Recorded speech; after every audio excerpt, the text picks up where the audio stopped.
Alright, hi again everybody, welcome back to Matthew's Modelling, and this time we're looking at the locos that I've been working on.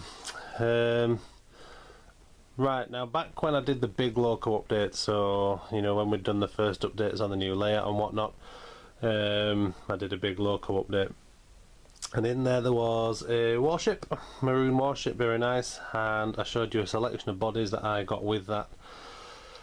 Now I've kept the maroon because that's the livery I've always liked and wanted, and then I kept one of the factory weathered pristine, factory weathered mint condition BR green bodies as well, and then I had two other ones. I had the mucked up absolutely destroyed body that came with the chassis, and I had a second home weathered BR green body. Now the second green body has been sold. And then I kept the knackered maroon one and set about giving myself a little project. It was a very simple project, it was very quick. But I had to do it, it was just something I was dying to see it look like. So if I just come backwards and we'll just bring it into shot. Yep, there it is. So warship in BR black.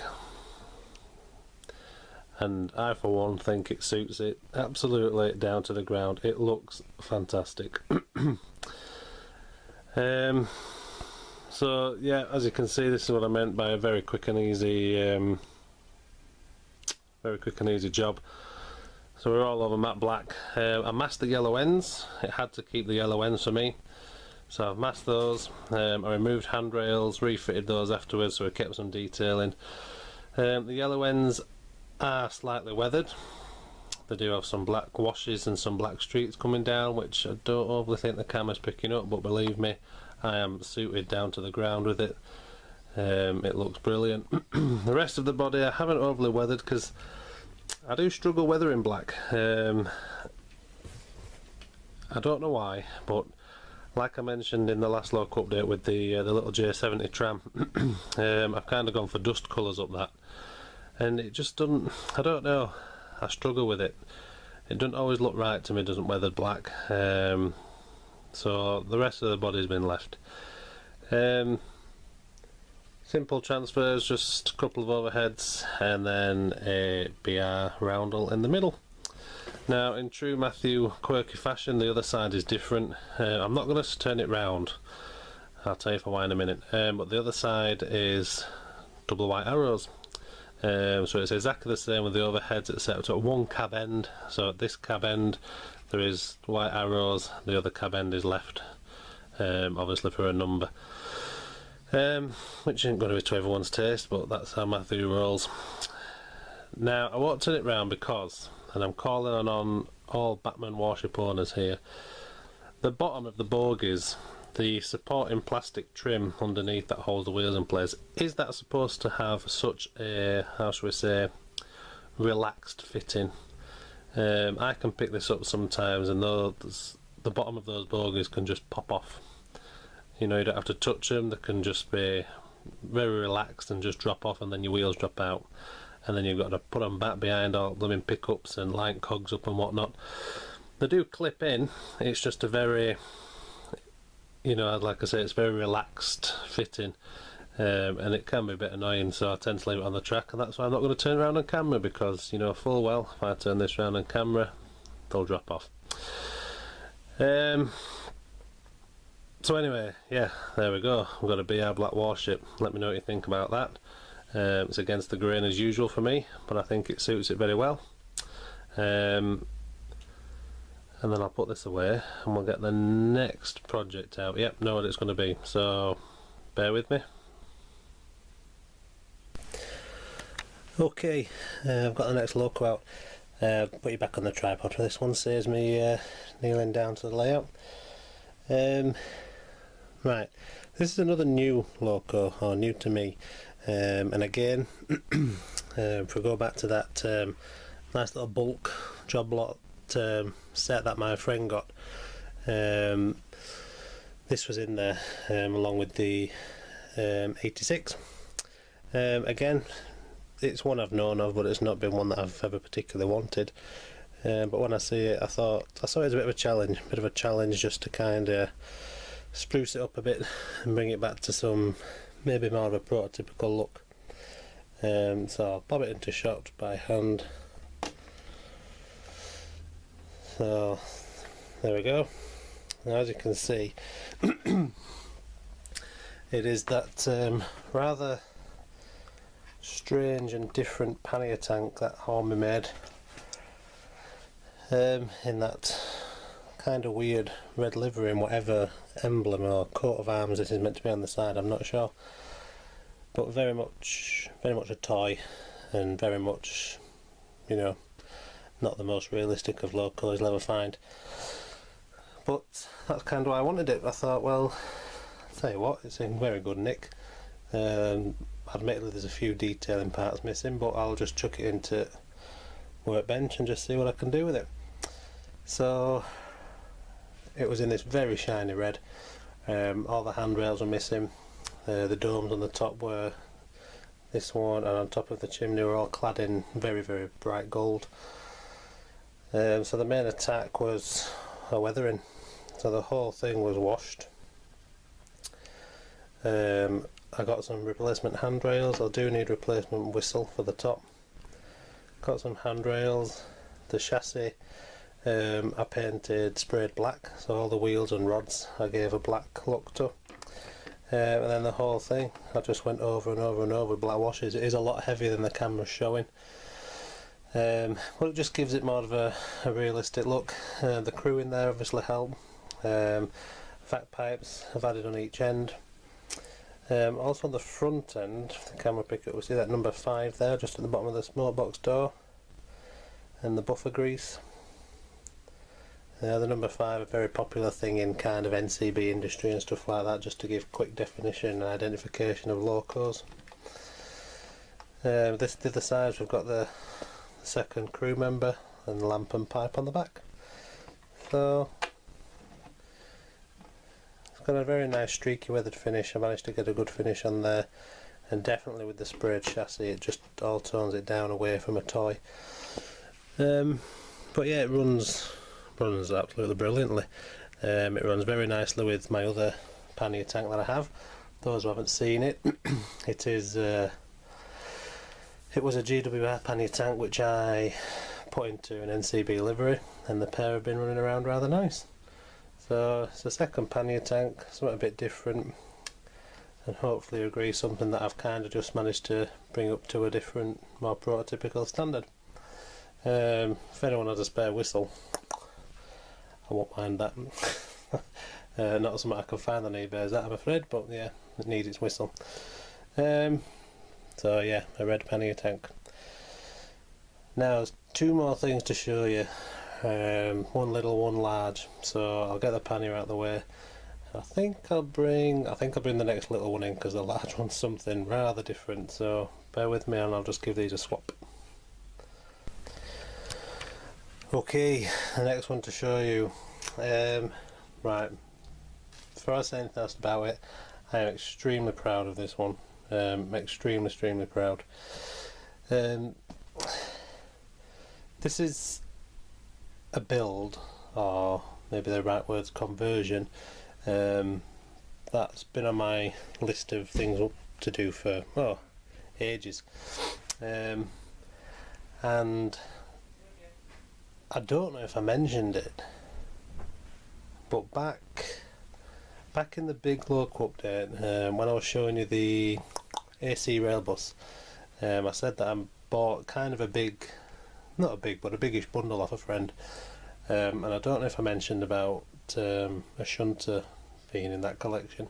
Now it's a shunter that I've already got 3 of, and this one was already in a livery of the ones I had, but I took it because this is the Loco I wanted to do the conversion on. It was in brilliant condition, ripe for a bit of work, and so I set 2. Now admittedly, when you see what style the Loco is now, and you'll put it together with the paint job, some of you might think it's a bit out of sync, but you know me. So I'll just bring it in again by hand because I've got no power on. But here we have my ever lovely, or to me, Class 04 tram conversion. So yeah, you know, I don't have anything like this. I mean, I've got a couple of the J70 trams, but one of these has always been missing. You know, Wisbeck and Upwell Railway, known for transforming their Drury shunters and things with the cowcatchers and side plates, and it's been one thing I've always wanted to do. So I set about stripping down what I need to strip down. The motor was running lovely, and I got building the framework. Now I'm going to have to turn this one into the light a little bit to see it properly. Maybe from there's a better angle. But hopefully you can see the scratch build work I've had to put into this. So down the side, that's just a piece of plasticard with cutouts for the steps, and then 3 axle ends into the side. And then the fronts, that is all strip. Looks very shiny in the light. It's not like that at all, it is matte. But that's all plastic strip built into cowcatchers. And if I just turn it round, it's the same on this side, the same on the rear. Now you can see the plasticard construction all in there where I haven't painted, but you can't see that. And then I gave it this very lovely orange paint job. I've been wanting to use that colour again. That was the colour I put the Pico shunter into, and I've been waiting for a model to do it with. And I kind of thought, right, well, we'll have a bit of an industrial tram look. So, you know, this can be a Loco that industry have taken into use, and they've put it into this very bright orange colour. It's very heavily weathered all the way around. If I turn it back around, this side has actually got replacement handrails fitted on the cab as they were missing here, so I've just used some round plastic to refit them. This side does have letters and numbers. I don't know if it shows that. I might have to zoom in, but there we go, GMRC 18. I won't tell you what that stands for. Some of you might be able to guess.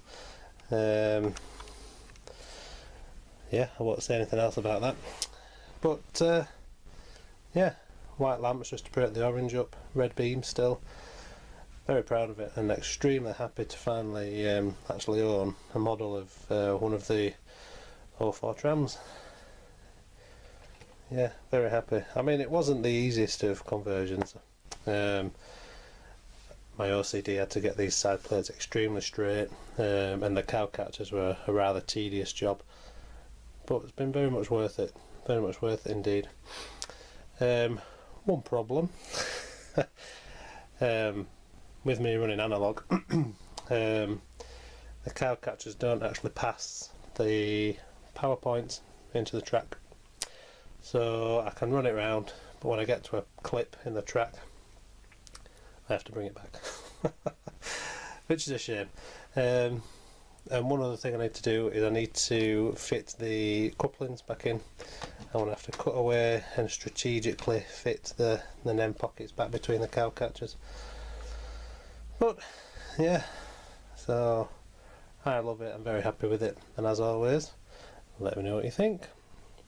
Right, now that might have been leery enough for some people, but what's about to come next, I'm pretty sure none of you will ever have guessed. I'm going to have to zoom out because this is a larger Loco, but I'll have to get this one in place first, so I'll swap these ones over back in a moment. Right, I've brought you off the tripod for this one.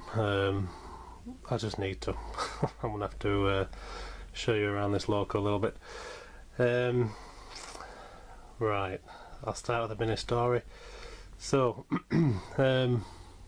not far from where I live, we have a rather large boiler company, and outside their yards and factories they have quite a lot of old steam boiler memorabilia, so steam cranes and whatnot. Anyway, one of the latest things I've added is an old steam traction engine. It's a knackered, rusty thing, you know, that they set stuff up as the condition they're in, you know, so it's a scrap traction engine. And then the other day they put a little addition on it, and I thought it was marvellous. It looks brilliant. And I have kind of done something like this a little bit before with a wagon, but I thought this time I'd go a little bit further and do it with a Loco. So I got an old Loco body that I had, that I don't particularly use, and I set about scrapping it up, and then I set about adding the feature that this scrap traction engine has. So if I bring you down, you'll notice straight away what this feature is. Ta-da! Common Barn now has a Class 33 with hanging baskets. Just stick with me on this one, please. Yeah. Now, you know, this company local to me, they've welded like a cross on the top of this traction engine on an angle, and then they've hung two hanging baskets off this cross, and it looks brilliant. You know, it's a fantastic way of putting an old piece of memorabilia to use, you know. So I thought, you know what, I'm going to do that. So I've got this old Lima 33 body. I don't overly run this Lima 33. In fact, people might remember that my other body for this that I have, I've kind of painted and put into a pre-restoration look. So it's all primered with some red oxide areas and some replacement panels fitted and whatnot. So actually this poor 33 chassis doesn't even have a nice body anymore. This was the green one with the white window surrounds, if you can make that out. So yeah, I quickly painted it up, weathered it up, give it a massively heather weathering, and then I drilled 5 holes in the side of it, and just put some little tubing sticking out with some welded bars, and then we've hung some hanging baskets. Now I made the baskets myself. These are some barrels and whatnot cut in half, and then these are some knock laser cut plants just shoved in the top, and then the plants are just super glued to the bars. Yeah, we. So then also on the side we've got welcome to Common Barn. So I thought this will sit nicely just in the entrance of the yard. We've got a 33 on the door there. On the front end here, make it out, it says potting shed. Camera's picked all that up quite nice there. There's just a little smiley face on the cab side here, and then on this end, if I'll pick it up, just chalk some flowers and whatnot on. You can actually see that this bogey end is the end that I heavily detailed. It's all got replacement buffers and pipes and ploughs, but I just use this as the end of the restoration loco that's already been worked on and is back up and running, with this end just with buffers fitted. But yeah, there you go. There isn't any on the other side, it's just weathered like this side. But yeah, what do you think about that? Common Barn now with its very own garden on wheels. Now I think what I might do is, I don't want to have it set up as a permanent feature in the entrance to the yard. So what I think I might do is I might get some little steps up to here, and then put some pots and maybe some other troughs of plants and stuff in front of it, and just set the little diorama scene up as and when. But certainly something a hell of a lot different. Anyway, there you go. Welcome to Common Barn Yard's potting shed. So yeah, very eager to let you find out what you all think about that. So that's it for Matthew's modelling on this occasion. So it will be a layout update coming next. In between that, or should I say before that, I am going to upload a video that I wanted to upload a little while back and I still haven't. I did mention that I was going to do it, and it's just having a look at something a little bit different. That's something you might be interested in. It's something I've been using, so I just want to give you a quick show at it.